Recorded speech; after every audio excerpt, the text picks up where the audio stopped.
Welcome to another episode of the Dentology podcast, where we discuss the business of dentistry. In this podcast series, we'll be discussing all the non-clinical aspects of dentistry, from goodwill values, finance, marketing, how to buy and sell a dental practice mindset, through to where you can invest your money in team management issues. My name is Andy Acton, and I'm joined by my co-host, Chris Strevens. Let's jump straight into it. Good morning to another episode of Dentology, the Business of Dentistry podcast. And this morning we're joined by Shaz Memon. And Shaz is the founder of Digimax, the world's #1 dental marketing agency, also the author of the Amazon bestseller Instagram for Dentists, and the founder of Wells on Wheels, the Water Wheel charity project. And that's the area we're going to have a chat today. We're going to talk about the greater good. So morning, Shaz, how are you? Good morning, Andy and Chris. Thank you very much for having me. I'm wonderful. Thank you. How are you? Yeah, very good. Yeah, morning, Shaz. Morning, Shaz. I tell you what, how impressive is it to be Amazon bestseller? It is. And on the book side of things, I've read the book and there are so many nuggets in there. And I think as a piece of work, potentially it's a bit overwhelming because there's so much in there. It blows your mind because the way you kind of get good at this stuff is kind of doing 1,000 small things really well. But the way you break it down, you can literally read a page and take action and improve how your account works. And it's a great looking book, isn't it, Shaz? You know, the book is great. And I think, when you look at it, it's a book that you can use and it's almost a bit sort of like the Bible of Instagram for dentistry. That's why I sort of look at it. So it's a good piece of work. Yeah, I think it'd be brilliant if I could say... if you'd like to use our discount code when you order one, that'd be great. Make sure that checkout process is right.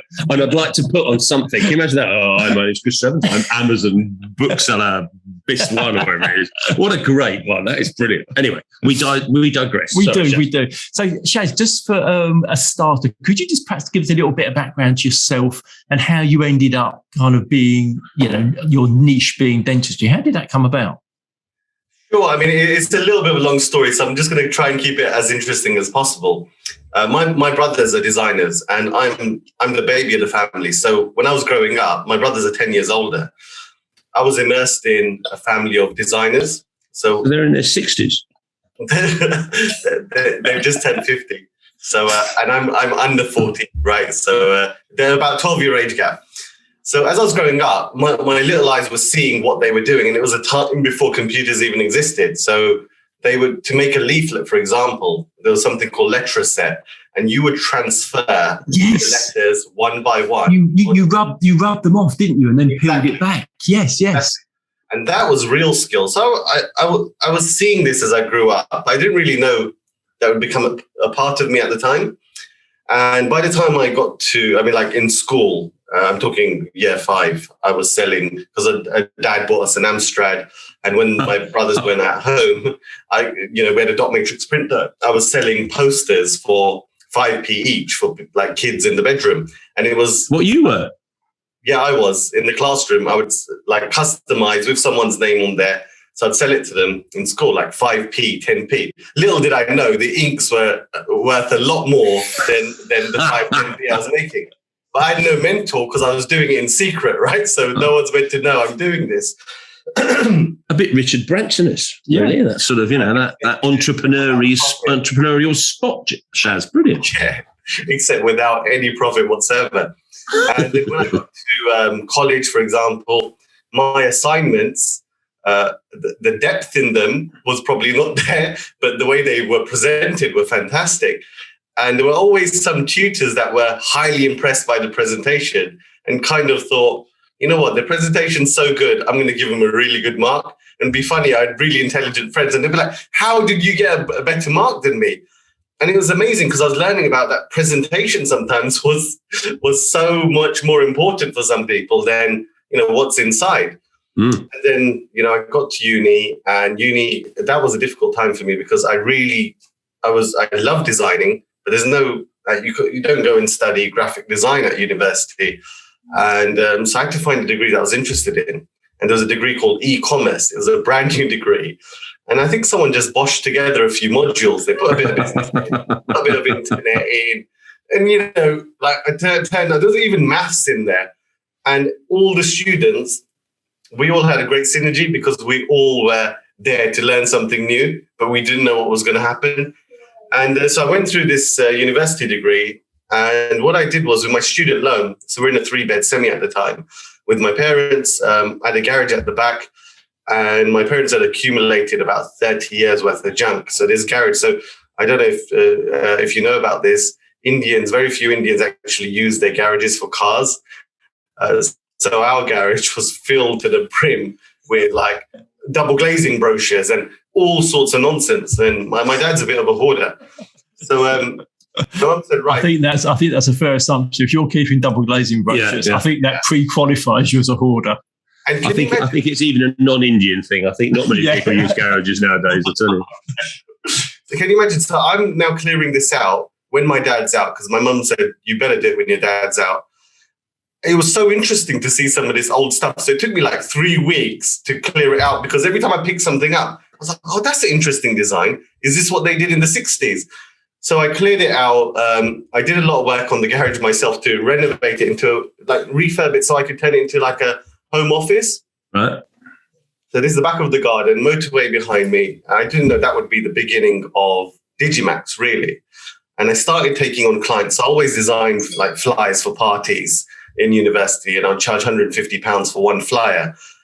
Wow. And it was never something like, this is the business in my mind. It wasn't anything. It was just me sitting on the computer designing.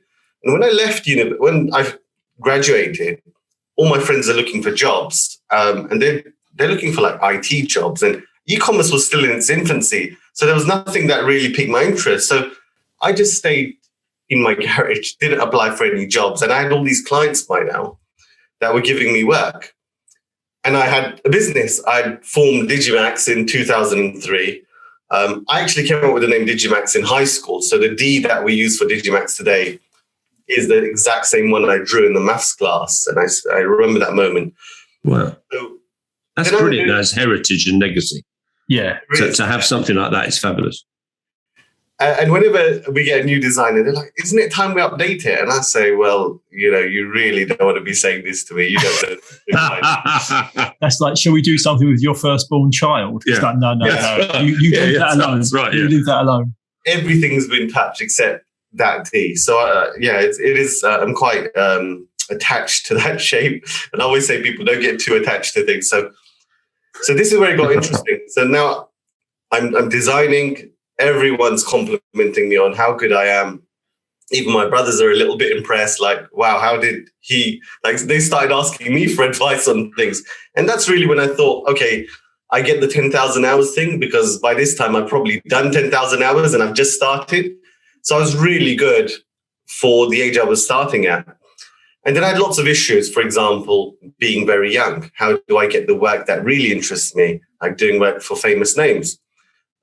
Having an address which isn't particularly impressive, having no staff. So I started looking at ways in which I could do that. So I got a central London mailing address.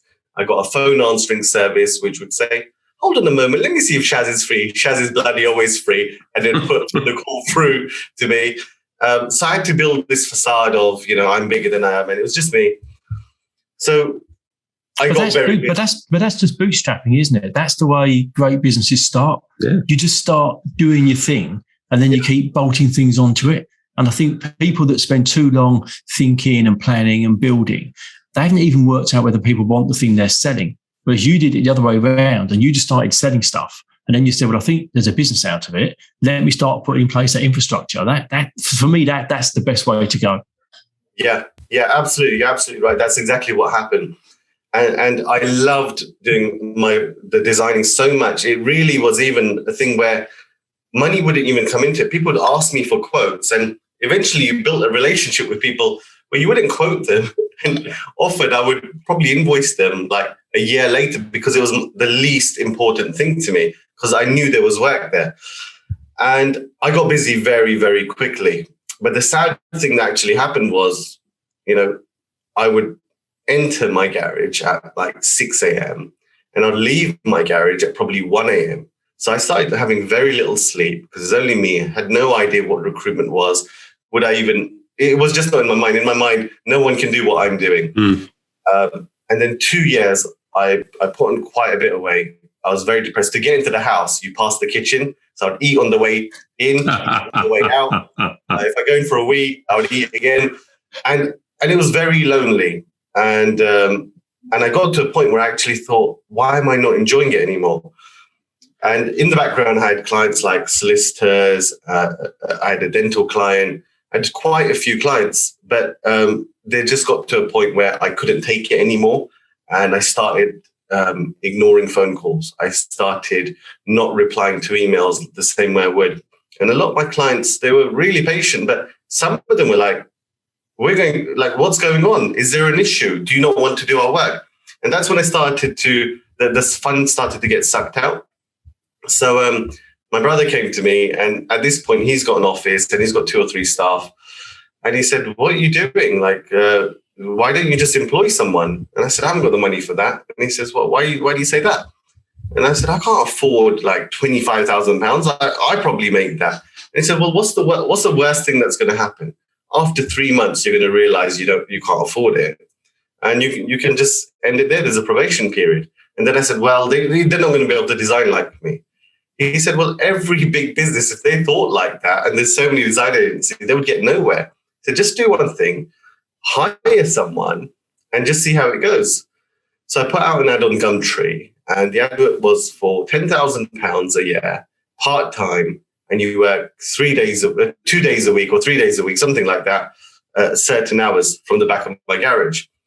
And there was only one person that really applied, and he's the one who got hired. And he came really late into the garage. So I'm sitting. So once you're inside, it looked quite nice, but from outside, it's not very impressive. So he entered. He actually entered on a phone call. So it's the sort of employee that you would be like, get out the minute. Like now you'd be like, but he was the only one there. And I accepted all of that. He was a really, really good guy, by the way. So he got married. He's still a family friend. And I hired him. And now there was 2 desks, 2 IKEA desks. And I just thought, why did I not do this earlier? And then, that was great advice from your brother, because, you're right. It's so easy just to keep doing the thing that you do yourself and make a million excuses why not. Whereas if he hadn't pointed you in that direction, you hadn't listened to him and tried it, you would never grow beyond the thing that you can do yourself.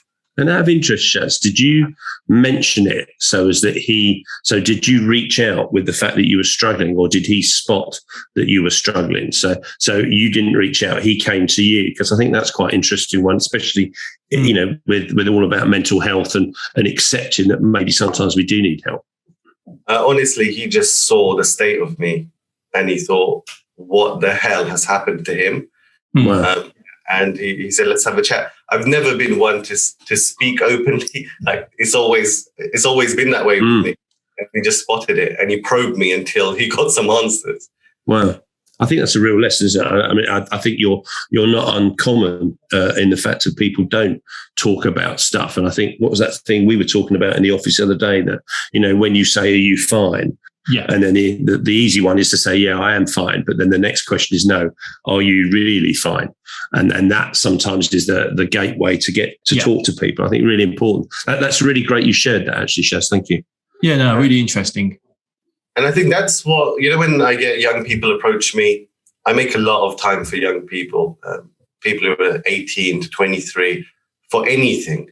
Because I was quite lucky, but I could have actually not had that conversation. And I could have been there for another 10 years because I would not know any better. In social media, etc., happened much, much later, where, you get success tips and all this and all that. The only way to get any tips at that time was to go to a library and read Dale Carnegie's, and that's not going to really happen unless someone tells you to. So, and then dentistry. I had one dental client at the time, so I got introduced to him. And he said, Shaz, can you make me some flyers? I want to distribute them in the local area of Barnet. 10,000 flyers, and I'm going to do an implant offer. I didn't even know what implant was. I said, yeah, I could do an implant offer. Send me the text. And he said, I'm going to do $9.99 per implant. So he sends me the text. I design it. And I've always been put on a pedestal at this point. People are telling me how great I am. So I've designed this leaflet. He said, look, I'm going on holiday back to Iran.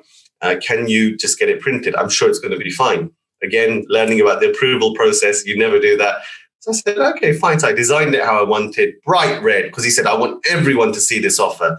999, dental implant. Didn't explain anything because I felt too embarrassed to ask him what it actually is. So we got these boxes delivered. His team, the distribution company, have distributed it. He comes back 2 weeks later. I mean, there's no follow-up process. Remember, it's only one man band. He calls me up. And I thought it was going to be, oh, Shaz, thank you for that amazing job. And he was like, I cannot believe what you have done. I'm just listening. And he has gone so crazy happy, shouting, screaming, you've ruined my business. I said, what happened? He said, you've used red. Any idiot knows that red signifies blood. Implant. No one knows what an implant is. Like, I know what it is, but I didn't want to say you never explained it to me. And he's like, 999, you made me look cheap. He just went on and on and on and on. And honestly, by the time he was done, I had a big lump in my throat. I can still remember that moment. And I think I'm probably cried after that call was over. And he hung up the phone on me. So then I called him back after I worked out what I wanted to do. I said, I'm going to pay for this first. He said, it's not about the money. He said, just leave it. Just forget it. We've learned. I said, can I just come in for 2 weeks and learn a bit more about your business? Because when you said you wanted to use me, you said you wanted to use me long term. And he just sort of mumbled and he said, okay, fine, just come in, speak to such and such and come in. I spent 2 weeks with him. And that's when I really understood. Like, I would go in, I would sit in the reception, I would hear the conversations. I would even sit in the surgery. He would introduce me. And he saw that, look, I'm just a young guy, just trying to learn. So he was okay with me at that point. And that's when I learned that dentistry is not about listing services like for the estate agents. We will buy and sell your home. It was really about understanding the emotion. And that's when that there really are very few people out there doing this very well. And that's where the love for dental marketing came in. That's a great story. I tell you what, amazing that because how old were you then, Shaz, when that was? So mid-20s, late 20s? Early 20s. To actually reach out and say, look, I've really made a mess of this and I'd really like to come and learn. It's a massive thing to do, isn't it? A massive, because the money bit, you're right. To say I'm going to pay for it is like it's sort of insignificant, really, because it's about the emotion. And well, actually, I think to do that is brilliant. You need. I think I find if you have a little bit of a knockback, it resets you. And it gives you that kind of humility and I can't walk on water. And you were saying, Shaz, you're on a pedestal. And I think kind of you get a little knockback and you go, hold on a second, perhaps I'm not as good as I thought. And quite often those people then go on to do so much more because they've not just everything they've touched turns to gold. And I think, that happens to lots of people. And it's just kind of when it happens. And for some people, it happens quite late. And quite often that's already manifested itself in arrogance. And for some people, it happens too early and it puts them off. And they didn't learn. But if you've had a little bit of success and then it happens, I think for many people, that is a real leveler. And you go, right, okay, I really need to invest and understand more so that I can get better and better. No, that's a really good story, Shaz. We were going to talk about the power of the greater good and how that adds a dimension to business, which is it's about purpose. And, that's specifically beyond your own self-interest. And for me, I've done mentoring for a number of years. So I did some work with the Prince's Trust years ago, and I'm currently working with Virgin Startup. And for me, doing something outside of our core business is really nice because it's a bit different. If you've got some skills or knowledge you can share with other people, that's a great thing to do. Was there a point for you, and we'll get on to kind of specifically Wells on Wheels, was there a specific point for you when something beyond business mattered to you? You've told us your story about how you were a designer, you were a marketeer, you started your business, you were making money, but was there a trigger that said there has to be something more beyond business? Yeah, absolutely. Look, there's always been a void for me when just going through life that I wish I could do more. And I was lucky enough to spend 6 months in India twice in my youth. We went for various reasons and I had family there, my grandparents. And the thing is, you go from a very, very clean, safe country where everyone's sort of housed, except for the exception. And you arrive in this country, India, where someone the age of your grandmother is sleeping rough right in front of you, times 1,000, asking you for money. So I was absorbing this as a very young child, and I was asking questions, and they're quite hardened up over there. So because they see it every day, some of them would even say, don't give them money, you're spoiling them, because once you leave, they're going to ask us for money. And it was mentally, I think for very young children, it's quite hard to see that level of poverty. And you've got that level of poverty, and then on the other hand, you've got very expensive homes and cars. So the rich poor divide is so great, and you feel so helpless. So the first week you might give money out, and then second week you might say, "All right, I'm going to feed someone." Third week you might say, "I'm going to help a family," and eventually you just feel defeated. And there's a lot of nasty people out there that prey on people that want to do good, but that they profit from it. So after those experiences, there was always something in me that felt that I want to do good, but I was always paralyzed because all these organizations that do so much good, there's admin costs, there's all sorts. So I just always left. I thought that I want to get that feeling of, if you've ever done this, you've seen someone sleeping rough and you've actually took them to eat and you saw firsthand. There's a feeling you'll get that you will not get from making a donation to a homeless charity for the very same thing. And that paralyzed me. And I always felt that, there's a void. I want to do good. And as I've got into my late 30s, I just thought I really need to start finding what that good is. Mm. Yeah. So was it So kind of going back before there, was it the values you had? Was it your own principles that kind of were saying, I live in this world and there's people that don't get access to that world. So I've got to try and almost like level the playing field in some way. Was that kind of where you were? Or was it just this abject, horror that people are just struggling and you were in a position where you could actually do something? Was it kind of using what you had, or was it kind of family values, family principles that took you there? I think a little bit of both. So if you ever get the chance to meet my father, he's a very kind man. I mean, he's the sort of guy if a scam caller calls him up, he will actually have a chat, and I'll say, hang up. And he'll be like, no, that's just too rude. He's just so gentle and kind. And I've seen him be quite kind to people in private, and he doesn't know I've heard conversations where he's given money that my mum would be like, how can you? We need that. And I think a bit of that rubbed off on me, but also I felt there's pressure on me that I can't carry on being blind to these injustices, which I've been so close to. Had I not spent some time in India, I might think differently. But I think awareness is a real key. I'm a trustee for a charity for orphan and abused children in South Africa, and the stats are just phenomenal. And there's one thing about stats, and then there's another thing seeing it.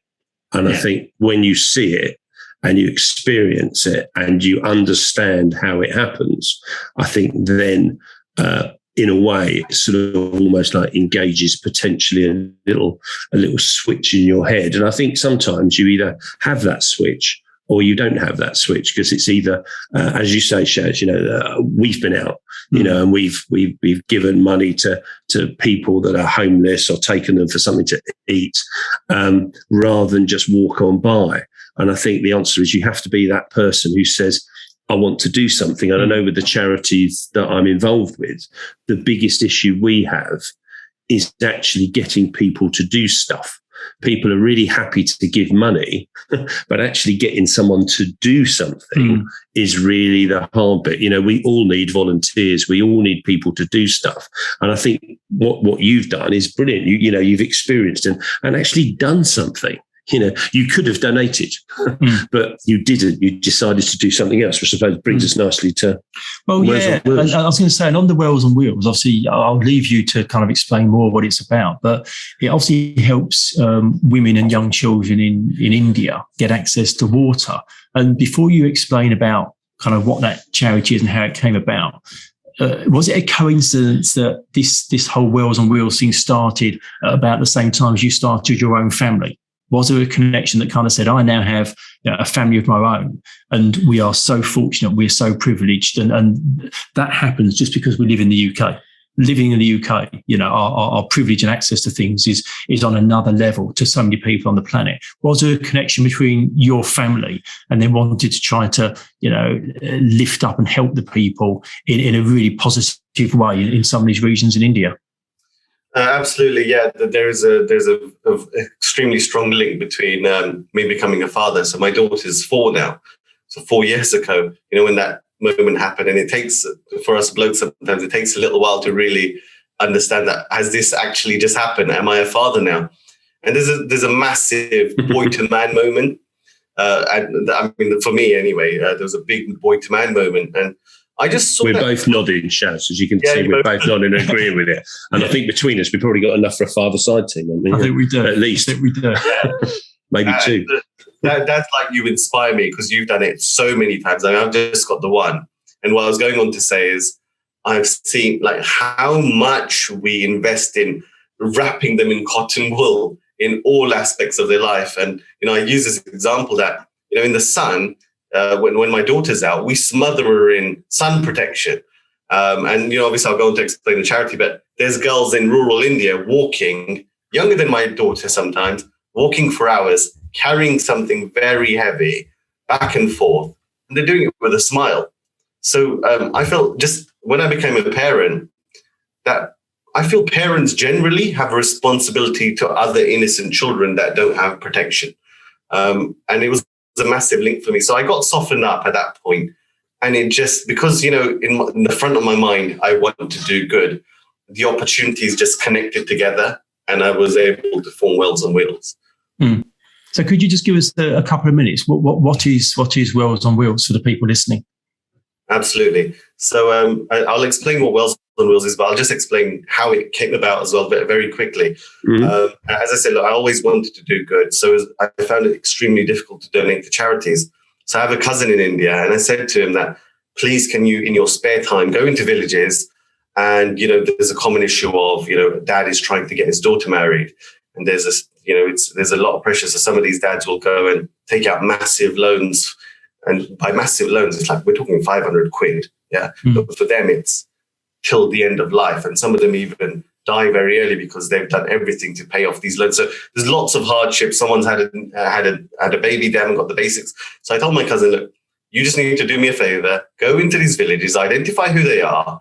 And when you are giving them the goods, so we wouldn't give cash in most instances, we'd arrange what they need. Just film it and send it to me. So on 2 occasions, he was, on one occasion, he was FaceTiming because there's a village near to Mumbai. Other occasion, he was videoing. I could see it. It was always lunchtime because that's when you would go. That's when you'd be free. Blazing heat. And he would be quite upset with me. He's like, can we stop doing this? Because I'm dying here. And I could see like an army of what looked like ants walking in the background with these barrels on their head. And they were quite far away. So the first time, I didn't say anything because it was quite short. Second time, again, same time. So here's a grown man complaining to me about the heat, and I can see very young girls and mothers walking in the background. And I started asking him questions, and he was giving me very basic answers like, they're lucky they've even got water. This is normal here. You guys in the West think you want to solve everything. It was that kind of relationship I had with him. And I just left it at that. And that's when I started to research. So I went back to the office and started researching. So we get water delivery. So if you've got a cooler in your office, you see those big barrels of water. So that got delivered one day. And I'm not very good with my hands unless it's on a keyboard and mouse. So I was helping take the water bottles down. And, I just got that eureka moment, when we were putting it down, it was rolling a little bit. That let me just look into finding a manufacturer that could turn this into something that would roll. That's as far as I thought at that point in time. Started Googling it, and almost my charity came to life that very same day because I found a lady called Cynthia who had the same type of eureka moment, who had been in India for 2 years before and gone through various revisions of what was this water wheel. And I got in touch with her, and she said, yep, this is the manufacturer. This is my product. We've trialed it for years and years and years. It works in heavy terrain. It's food grade plastic. The manufacturer gives you an 18-month warranty on this. We've known for it to last. Like, there's very few that go wrong because it's such a simple design. I could the very next day put in an order for wheels. It's about £23, but £28 delivered. And that's it. It was my charity. I started fundraising straight away. Wow. I tell you what I find amazing, and it's something that listening to you do is you spot something, because when you showed it to me, I thought to myself, I used to go camping, we had those things. We had those big and you wheel it to and from the water. But it's fascinating that must be 35 years ago.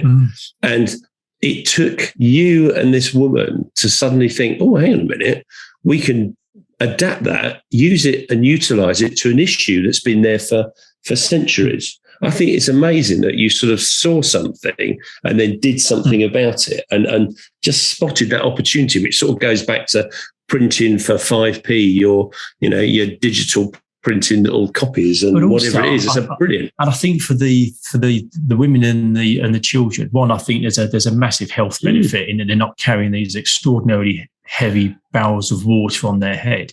But also I think it's inspiring for them. It gives them hope. It kind of says to them, things can get better. For you and your family, here's a change. And if that sparks their thinking to have more ambition or try and change things in their local community, it's great. And as a result of that, has that had a positive impact on your core business? Has that changed the way that Digimax operates, how you think, how your team think? Has it come back into your business side of things? Internally, it's been really interesting because for the ones who are on that same journey as me, who are quite soft in that sense, they are the first to put their hand up. They are the ones coming up with ideas. They're the ones telling their family that this is what we do.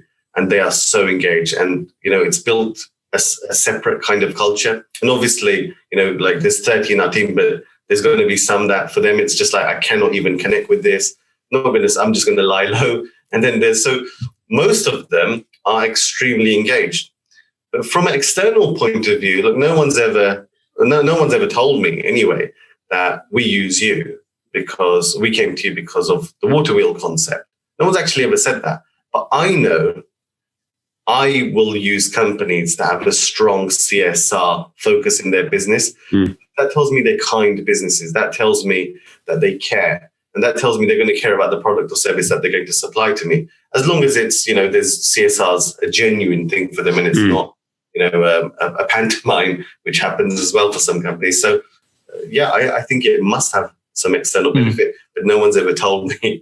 And also, you're the founder of Digimax, but is the UK Digimax team, are they involved in the charity as well? Does it go beyond just you? Is this kind of a side thing from Digimax, or people within the Digimax business involved in it as well?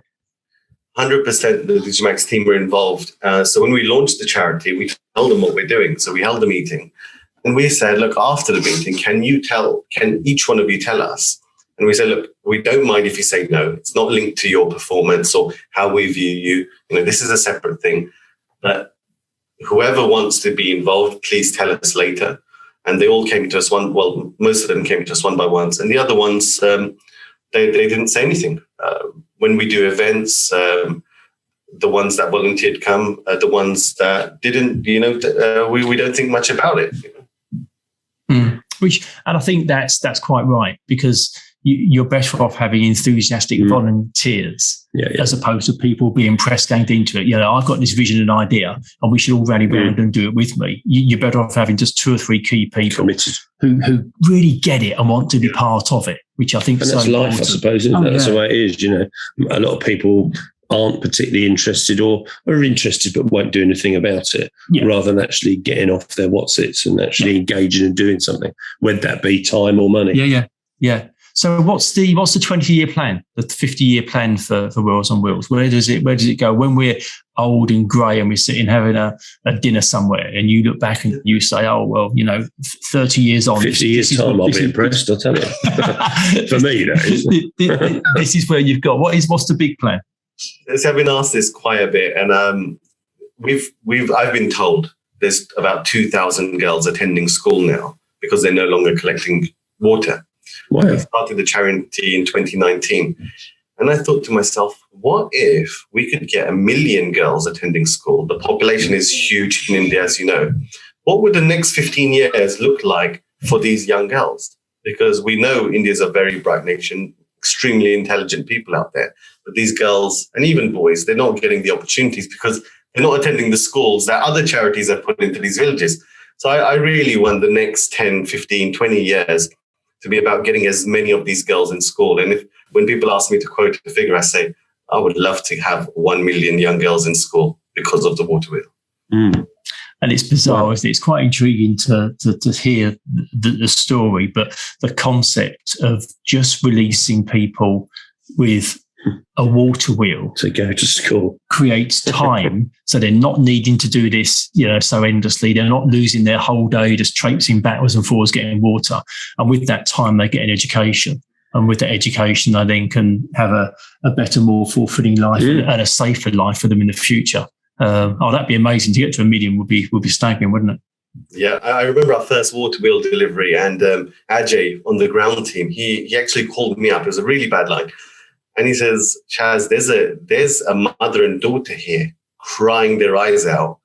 And I was like, why? What happened? Did their wheel break? And he says, no, they're crying their eyes out because they cannot believe there's some unknown man in London arranging this for them. He says, they're forgotten. I mean, no one cares about them. They're so far away that there's nothing going on. Like it's, you have to fend for yourself type of thing. So there's so much emotion in these deliveries that it really strengthens your wife for doing it.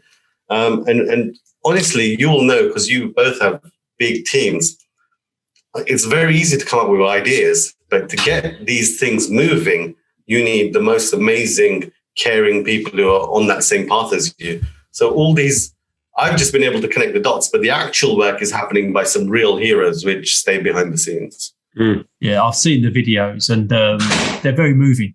When you see the truck turn up and they're unloading them, and when you see a big long line of people heading off to collect their water, it's transformational. It's really so simple, though, isn't it? As an idea, which is the brilliant one. And I think we also forget how heavy water is. Yeah, as you were saying, Shaz, trying to change one of those water cooler things, it's seriously heavy to have to carry that on your head or on your back. And I think the simplicity is what's brilliant about it. And that's what I think is amazing. Equivalent to suitcases that we take to the airport, so between 20 and 45 kg. And some of these women are carrying 2 of those because you can actually carry a lot of weight if you balance it correctly. Wow. To minimize their trips. But they've got some serious musculoskeletal issues. Well, don't Royal Marines yomp with 80 kilograms or something? I mean, that sort of gives you an idea. And they're top trained military people yomping across the countryside. Amazing. And if you can imagine young frames being squashed by this heavy weight, they're in the growing phase. It's really heartbreaking. And the funny thing is I get a lot of critique from Indians themselves in India when they see the video saying, why don't you put pipelines in? This is going to make them lazy. And this is all I get. Why don't you? And I'm like, this is your government's responsibility. Yeah. I'm in the United Kingdom. I'm doing a £28. What a ripoff. It's like, I'm not profiting from this. Whoever it is, you can speak to them. So you don't actually even get much support from the country you're supporting as well. But you've got to go on. And I've realized now that not everyone is thinks like you. Is that partly, Shaz, because maybe you sort of have embarrassed them? In the fact of you've done something, whereas everyone wants to do almost like a big gesture. They want to build a pipeline for 20 miles to get the fresh water. But the answer is that's a somewhat different initiative than some guy in London who's actually managed to motivate people to produce this ability to transfer water from one place to another. It's really strange, isn't it? It's really strange. I think the people who are saying this are regular street folk, not necessarily working, in jobs who have had much education. To Right. them, anyone above them is, very wealthy, or, they all think, because they've been all hurt in some way or the other, or let down by the government. I think they're always playing that victim card. So when they're seeing something actually really good, they're not able to see it for what it is. Yeah. Something. So And I think part of it is that thing we said a little while ago about the awareness of the world. When you've got an awareness of the world, it's easier to kind of, see it and make a contribution. For me, what's great is, yes, wouldn't it be amazing if we could have a water pipeline, but we don't. So as an interim step, if we can help people get access to water, at least I'm doing something. Yeah, rather do nothing. Yeah. Oh, well, you can still carry it. It'll be fine. Yeah. Exactly. Pipeline would be the most sensible thing to do, really. I can fix their issues today. Well, improve their issues today. Oh, I was going to say, trucks turning up with water wheels, week after week, that's impacting lives on a daily basis. Something like a pipeline, like you say, that's a government infrastructure issue. Yeah, that's something that's going to take a while to fix. These people are going to get help from Wheels on Wheels very, very quickly. Well, it's that phrase, isn't it? It fits so nicely with that phrase when people talk about problem solving. You eat a piece of an elephant. You eat an elephant a piece at a time. Yeah. It's that sort of thing. You're slowly chipping away at the issue, which is superb. Yeah. Just finally, Shaz, just to wrap up. Last question: Is legacy important to you? Yes, it is. I mean, like I said, when I was growing up, I was highly influenced by my brothers, and I want my daughter Helena to grow up and see what we're doing, which goes beyond this very materialistic society that we live in, to carry on that legacy. And obviously, I want her to make that choice. I'm going to leave a very good example. So either she or someone steps up and carries this on and turns it into something. And I guess Wells on Wheels will one day turn into an organization which actually champions pipelines for the poor. It could turn into something like that.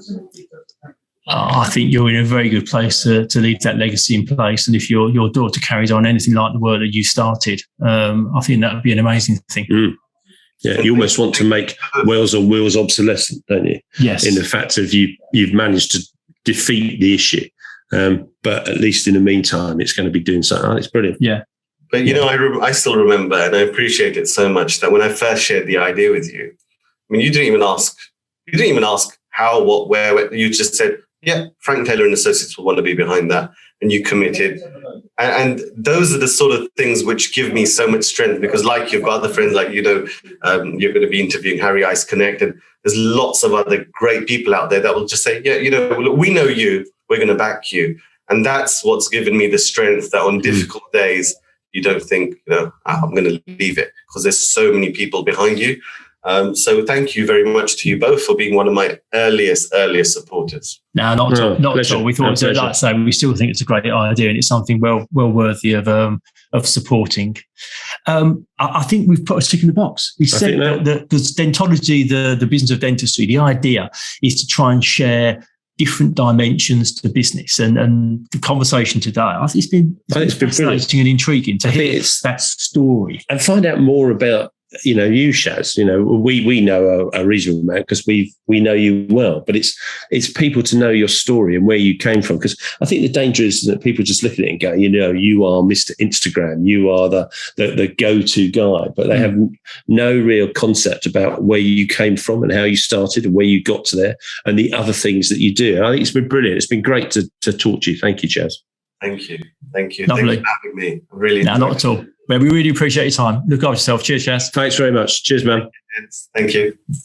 Well, that was a fascinating conversation with Shaz, wasn't it? It was. Brilliant shirt as well. It was. It was a very impressive shirt. But the conversation about this greater good, and I think the thing that I took from it was that things changed for him when he had a wider awareness of the world, and when he travelled to India. He really saw firsthand how different life can be for people. And when he had Helena, which obviously then just sort of like crystallized him into action.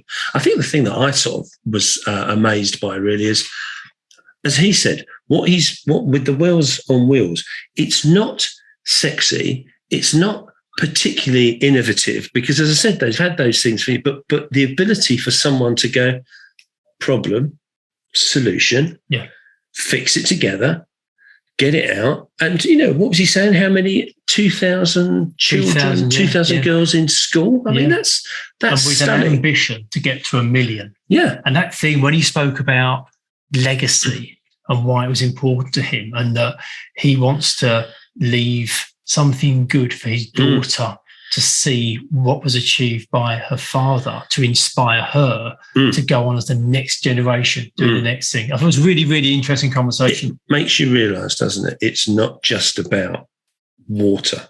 No. That was part of it. And now it just broadens out and broadens out and broadens out. And how many things are like that?